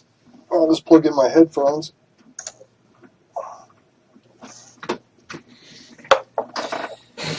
Yeah, so there was a lot of weird things, like coincidences, that helped me get this invention going. It's like I ended up teaming up with the factory that makes the vaporizer base part for that attachment that you've seen in the video. Yeah. So all the pieces that I make are basically the glass parts, not the mechanical parts. And I launched this invention a while ago, but it turned out it was just way too expensive for people to afford. So I've been working my butt off for the past like couple years, trying to get the price down so people could afford it. And some of the testing that was done on the vapor oil that this thing makes is really remarkable when it comes to the shamanic properties. It's like, here's a picture of the top part that you can see. This is basically what I make.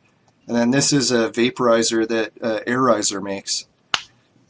It's like, if people aren't familiar with vaporizers, there's usually two different kinds. There's like a liquid-based vaporizer and then a dry-based vaporizer. And the main knock on the dry versions is it didn't produce huge clouds of vapor. But it turns out this Airizer invention, when it's modified in this way, it gives clouds just as big, if not bigger, than what you would get from a liquid vaporizer. That's pretty sweet. Yeah.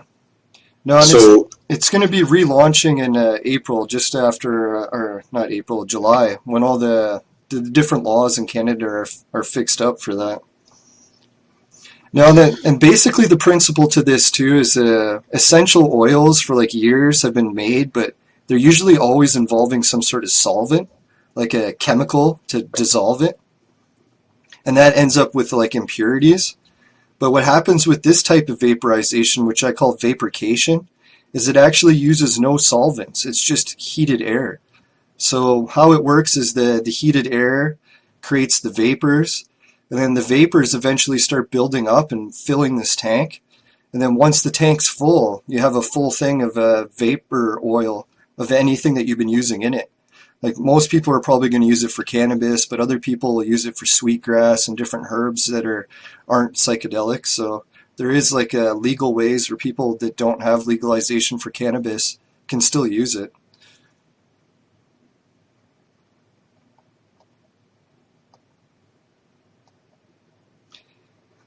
All right, so I guess maybe I'll go over with you. There we go. Oh, you're back? Yep. Okay, cool.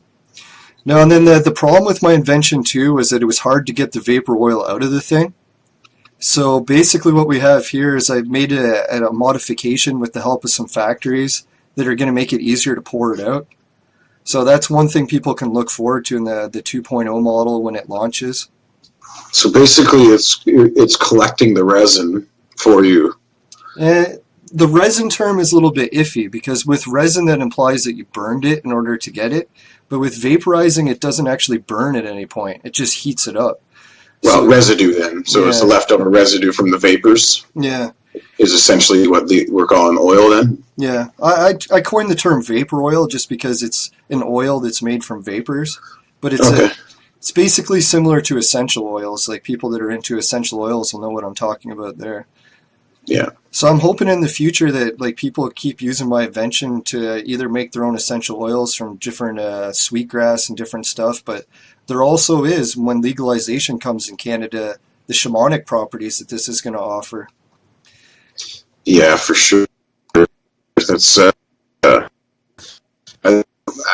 really interests me is not just that side of it, but definitely the essential oils and being able to process your own organics. You can, because we have a garden full of herbs and stuff that are highly medicinal. The oils. No, I'm hoping like maybe that this wasn't just a coincidence that I had this dream to make this, but it's really going to help push forward some different aspects of like our technology, like not only for the shamanic purposes of using it on Dreamer's Rock, but from possibly medical. I don't want to claim medical things because you can get in big trouble for that, but it'd be neat to have somebody research it in the future and see if there is any grounds for medical research to be done. Oh, and the other weird part about vapor oil is like, how I talked about cannabis, how it blocks the dreaming effect? Well, in the synthesification process of this vapor oil, it takes out that property. So you're still able to use this vapor oil and have the incredibly vivid dreams. I'm not sure why that's happening. I guess we'll have to get some tests done in the future. And then, yeah, go ahead. One of the other coolest features I noticed about vapor oil is that if you make it out of hemp or cannabis, it's super, super sticky. It's like most people will talk about using alcohol and stuff to dissolve stuff, but this stuff is immune to alcohol. You can put 100% pure alcohol into it. It doesn't have any effect on it whatsoever. Wow. And then I was thinking, like, the only chemical that you can use to clean it off is gasoline.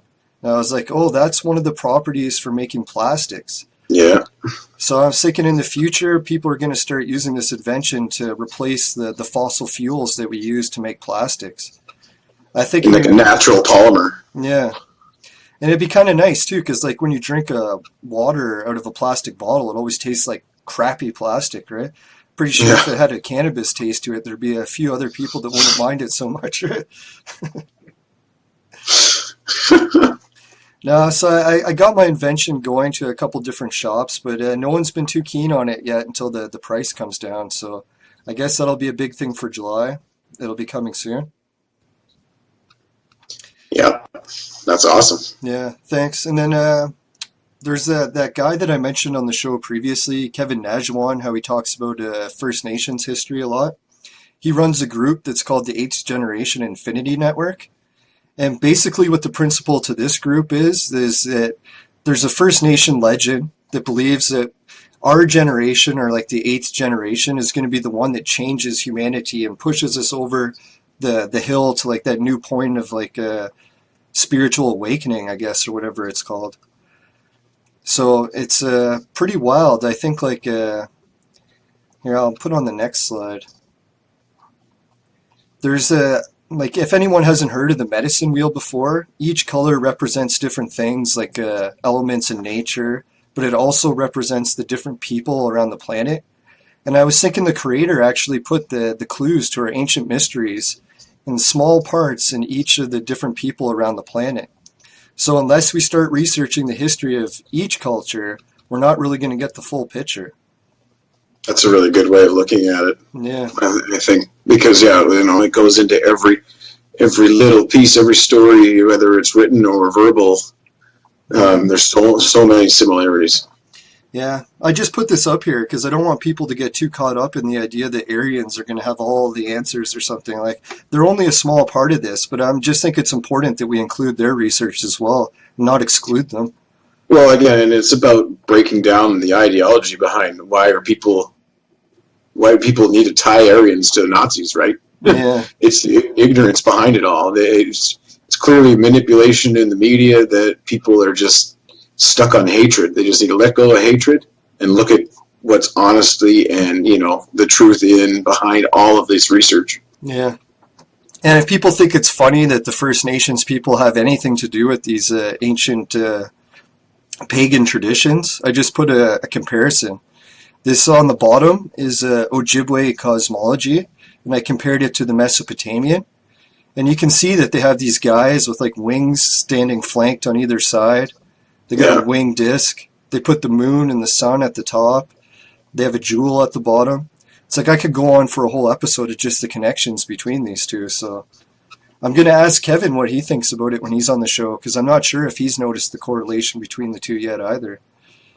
Yeah, well, there's no question that just because you're not see what we call an advanced civilization doesn't mean you're not in tune with reality, and maybe it's a better way to live. It's a bit simpler too. There's some definitely lessons to be learned in all of their stories. Yeah. All right, the last slides that I got ready for today, can't spend too much time on it, but it's the Anubis amulet. Nice. We touched on it briefly on the first part of the show, but I promised I would talk about it, so get those here ready. All right, so this is the really old house that the Anubis amulet was discovered in. And basically how the story goes is my family wanted to buy a farmhouse, and this really old rundown farmhouse, I guess, was the only thing that they could afford, and it took a lot to fix it up. Like, you could see it was almost in ruins at the point when we got it, right? Yeah, just so my listeners and watchers here, Leland was passed down from, it was your aunt, I believe, right? Yeah, she was the one who discovered it in a warming oven in the house, hidden it away, like in the back of it. So, and this was what appeared to be like an antique, ancient, perhaps, Anubis amulet, correct? Yeah, that's the next slide I'll bring up. Okay, perfect. Yeah, this is a picture of the amulet, and she wasn't sure what it was, but she knew that I was researching ancient mysteries, so she showed it to me to see if I could find out a match for it. And right away, I started thinking, man, this thing looks like Anubis, right? It's like if you put it next to a statue of Anubis, they're near identical. And this spot along his neck, it looks like it was used to tie this ribbon that Anubis used to have. And the way his eyes are designed, they're very similar. He's got lines down his back, just like the Anubis amulet. And we really don't know how long the amulet was in this house for. Because, like, you can see that this was a really run-down house in the old days, like, over 50 years ago. So it could have been in the ruins of this house for, what, maybe even 100 years, right? Yeah, that's definitely, late 1800s, mid 1800s home for sure. Yeah. And then it's like where the amulet came from too is my guess is the treasure hunters, maybe they were robbing serpent mounds or something, and then they melted down all the gold artifacts that they could find. But the Anubis amulet's made out of stainless steel, so for its metal value, stainless steel isn't really worth anything, right? No, but it's definitely it will give you a good date because stainless steel has only been used for a certain amount of time, right? Yeah. No, some of the labs that I took it to in Toronto to do tests on it, they believe that it's the old style of Damascus steel. So the Damascus steel around the Mediterranean area. Right? Okay. And basically the reason they think it's that is because it's super strong and it's super thin. It's like when I had copies of it made, they actually had to make it twice as thick so that it wouldn't break. The original is so thin and yet it's super strong. And then I looked it up in the Book of the Dead to see if I could find any like evidence that Anubis amulets even exist. Because I checked in photographs and I can't find any in Egypt. So it turned out in the Book of the Dead on spell 151, it says in the tomb chamber, a magic brick with an Anubis was placed on the west wall facing east to the mummy. And a seated Anubis jackal protects against any aggression. So isn't it neat that the Book of the Dead mentions the Anubis spell, or the Anubis amulet, but this is the only one that we've ever seen, that I've ever seen anyways. Yeah, that's interesting. And another thing too, my aunt was asking, like, why do I think Anubis's mouth was open? And then I found out also in the Book of the Dead that Anubis supports the mummy in an opening of the mouth ceremony. So basically when a person dies and they go in the afterlife, Anubis is going to be the one that opens their mouth so that they're able to talk in the afterlife. Oh, interesting. Yeah, so that's one of the reasons I think that the Anubis amulet has his mouth open, is referencing the Book of the Dead spell. So were they able to determine what it is? Like, what's the coating on it? Yeah, that's the funny thing too. This paint, you can actually see it pretty good on this picture. Yeah. There's tiny little specks of rust, but hardly any. And the paint appears to be an animal-based paint. So the good thing about that is we're going to be able to carbon date this paint one day. Yeah, that's cool. But I talked to the University of Ottawa, and they're all keen for helping me test this amulet. But the problem is they need a decent-sized sample in order to test it. I don't know if I got a copy of the Anubis amulet here. Yeah, here's one. This thing's freaking tiny. So it's like if you peeled off enough paint to get enough for the sample, there wouldn't be any paint left on the amulet. Yeah. So I'm kind of like hoping down the road carbon dating testing won't require as much of a sample, so that maybe a smaller amount of paint could be peeled off and tested. Because I really don't want to destroy the amulet just to test it. Yeah, that's pretty excessive. Yeah. But it's so tempting. It's like this could be the biggest evidence in like North American history for artifacts from Egypt making it here, and it's all coming down to a test that might destroy it. Man. Now I checked other cultures to see if I could find matches for this amulet, and it turns out that the Scotties, or the Scottish people, they have a tradition where they carry around a black dog amulet still today. But it turns out to be the what is it, the Scotty dog? So Scottish Terrier. Yeah. So they swapped out the Anubis dog for a different type of dog as time went on. And I wonder if that's because of the association to the pagans. They decided to distance themselves so they wouldn't get genocided, right? Yeah, it's that or get your head cut off, right? Yeah. So keep the tradition, just change the dog, and then you're good to go. Yeah. One of the only examples I could find of Anubis with his mouth open, like the amulet, turned out to come from Phoenicia. So that was those guys with the ships that were coming to Canada for the gold trade. And they happened to be carrying an amulet or a version of Anubis that matches the amulet. I don't know if it's just a coincidence, but I figured I'd mention that one too as a big point of evidence.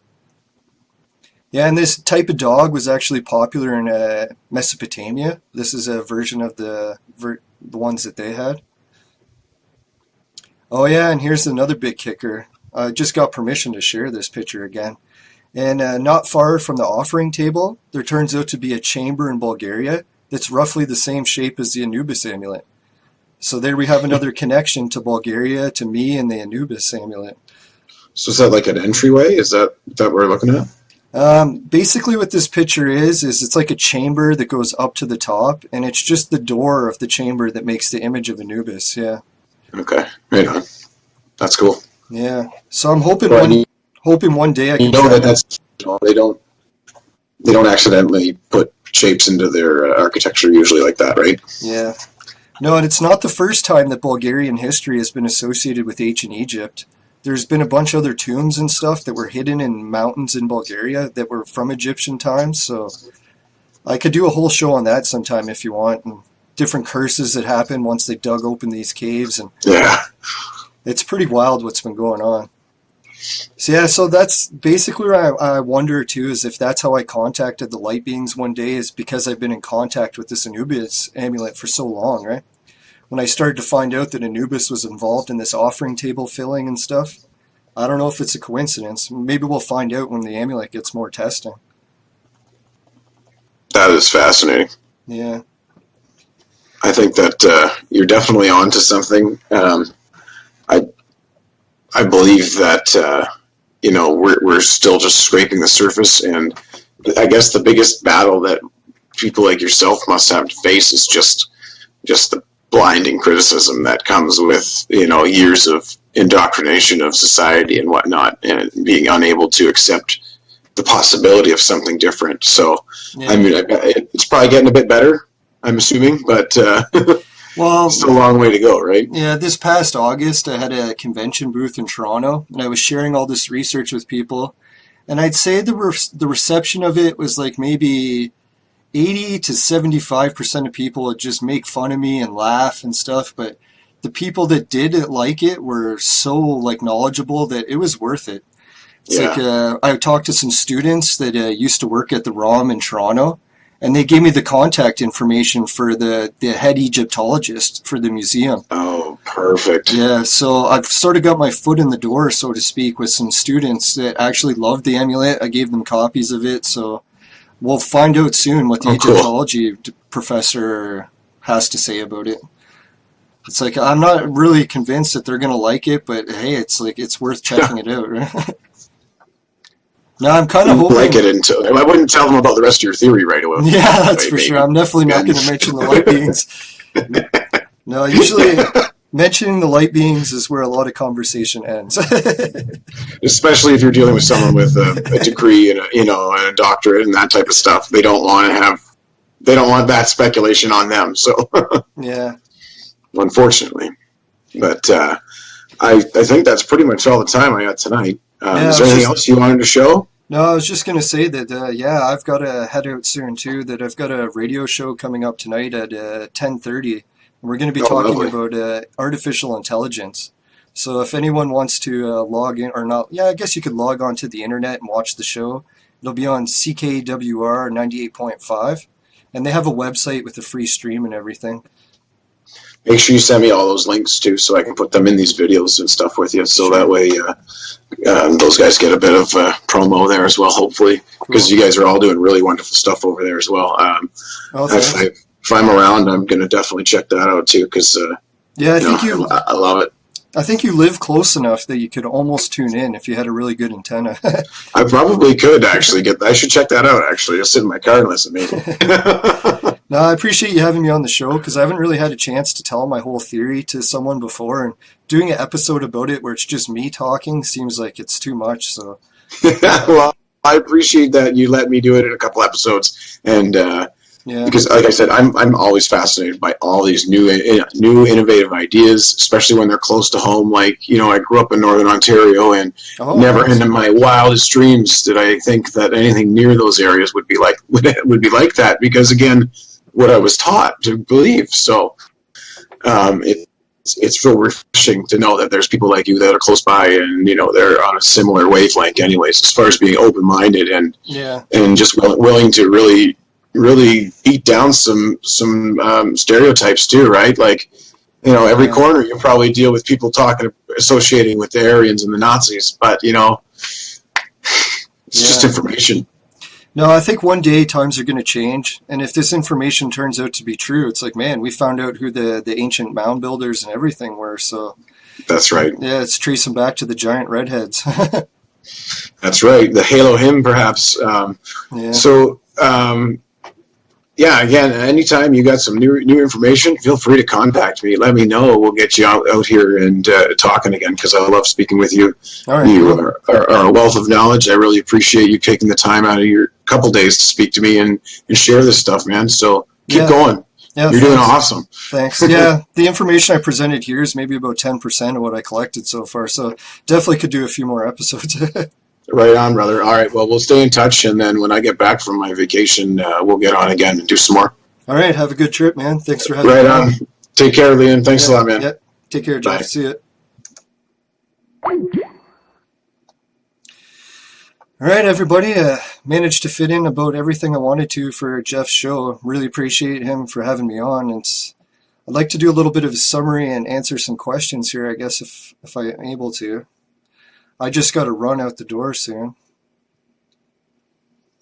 All right, well, my chat really hasn't really loaded yet for all the other questions, so I guess I'll just check it out after. Appreciate everyone for watching here on Facebook, and if you could log on to my YouTube channel and subscribe, that really helps too, because a lot of guests check to see how many subscribers you have, basically. So if I got a bunch of YouTube subscribers, it really helps. So you just jump onto my channel, Leland Judson. I'll put a link to it, or I guess you can see it in the little ticker that's scrolling above. Yeah, and I appreciate everyone for watching the show. It's like a lot of information to take in, and don't take my word on it. Just go look it up for yourself and see what you can find out. And if you find out things that don't match what I'm talking about, don't be afraid to share it with me. I'm always open to changing my theories and adapting to the new information that's discovered. So, yeah, I appreciate it, everyone, and have a good day. Take care. The Magi Show was brought to you by the Milky Way. I hate this galaxy.